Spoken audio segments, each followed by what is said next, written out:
ऐसे घर का काम करती रहती है, फिर ऑफिस जाती है और बच्चों में लगी रहती है।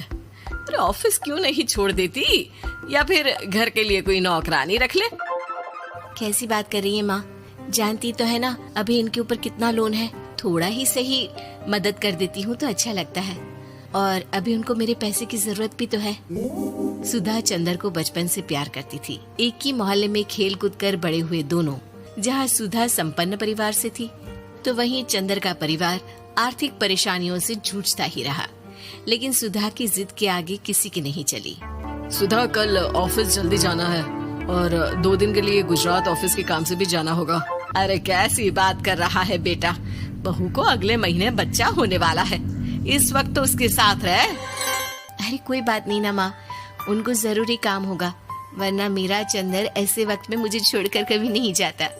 चंदर सुबह घर से निकलता तो आधी रात को घर में घुसता, वो भी शराब के नशे में। चंदर की माँ उसे खूब समझाती। अरे माँ, देख रही हो ना कितना कर्जा है सर पर, काम करना पड़ता है। दिन रात काम नहीं करूँगा तो घर कैसे चलेगा। अरे लेकिन बहू को भी तो देख लिया कर, इस हालत में भी घर का बाहर का सारा काम करती है। चंदर तो जैसे माँ की बात सुनकर भी अनसुना कर देता है। ऑफिस के बाद चंदर का फोन माँ के पास आता है। माँ, वो ऑफिस के काम से आज रात के लिए पास के शहर के ऑफिस जाना पड़ रहा है, कल सुबह आ जाऊंगा। सुधा रात को कमरे में सो रही होती है कि उसके पेट में दर्द होता है। सुधा चंदर को वीडियो कॉल करती है। इनको फोन कर लो, शायद कुछ आराम मिले। लेकिन 10 बार फोन करने पर भी वो सुधा का फोन नहीं उठाता। ऑफिस के काम से गए हैं, हो सकता है बिजी हो। कितनी मेहनत कर रहे हैं हम लोगों के लिए। सुधा सो तो जाती है, लेकिन अकेले उसे कमरे में डर लगता है।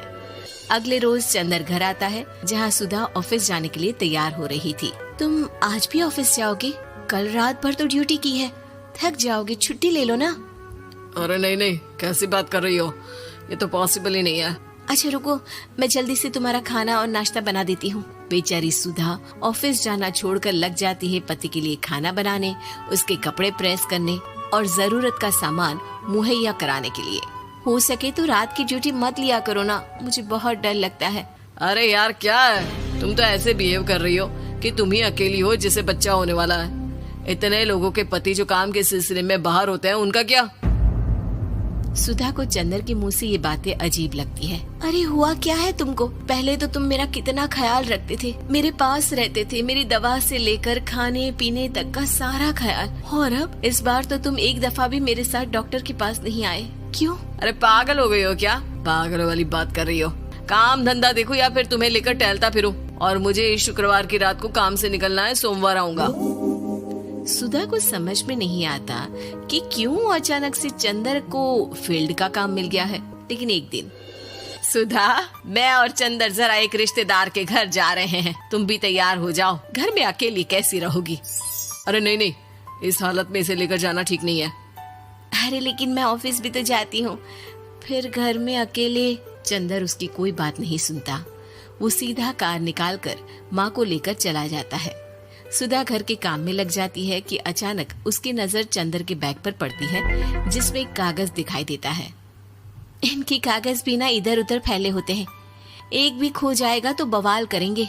लेकिन जैसे ही सुधा वो कागज खोलकर देखती है तो वो सदमे में आ जाती है। दरअसल वो कागज नहीं, बल्कि चंदर और उसके ऑफिस में काम करने वाली लड़की चांदनी की गोवा की टिकट होती है। सुधा चंदर के बैग को खोलकर देखती है तो उसे होटल के बिल से लेकर महंगे गिफ्ट्स और दूसरे शहरों के टिकट मिलते हैं। सुधा को समझते देर नहीं लगती कि उसका पति किसी और लड़की के साथ है। चंदर के आने पर सुधा उससे बात करती है। अरे नहीं नहीं, ऐसा कुछ नहीं है, तुमको गलत फहमी हो गई है। लेकिन जब सुधा के सवाल तीखे हो जाते हैं तो चंदर को अपनी गलती माननी पड़ती है और वो सुधा से माफी मांग लेता है। सुधा फैसला कर लेती है कि वो चंदर को छोड़ देगी। बच्चे और सामान को लेकर वो घर से निकल ही रही होती है कि सास उसे रोकती है। कहाँ जाएगी बेटा, रुक जा। चंदर को सुधा का जाना खल नहीं रहा था। वो झूठे मुंह भी उसे रोकने की कोशिश ही नहीं कर रहा था। सुधा चंदर को देखती है और मायके चली जाती है। मायके में माँ कहती है, अरे आज से कैसे घर छोड़कर आ गई? कौन सा चंदर तुझे छोड़ रहा था? माफी तो मांग ली थी ना। देखो बेटा, बेटी डोली में जाती है और अर्थी में ही निकलती है। पर पापा, मेरा आत्मसम्मान। उसका क्या?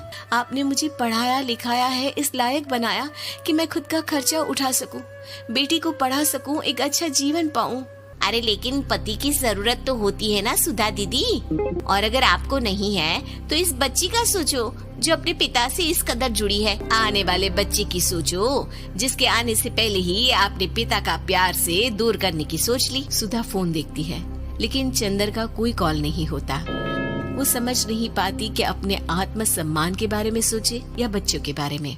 मम्मी, हम नाना नानी के घर से दादी और पापा के पास कब जाएंगे? नहीं जाएंगे बेटा, अब यहीं रहेंगे। नहीं मम्मी, मैं पापा के पास जाऊंगी, मुझे दादी के साथ रहना है। और मेरे साथ? हाँ, आपके साथ भी तो, सबके साथ माँ।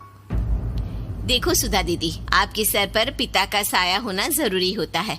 अपने घमंड के लिए पिता और बेटी को अलग मत करो। सुधा अब सामान उठाकर अपने ससुराल जाने लगती है, लेकिन मन में सवाल रह जाता है कि जिसे दुनिया घमंड समझ रही है वो उसका आत्मसम्मान था। चंदन ने माफी जरूर मांग ली, लेकिन कभी ये एहसास नहीं दिलाया कि वो सिर्फ उसी का है।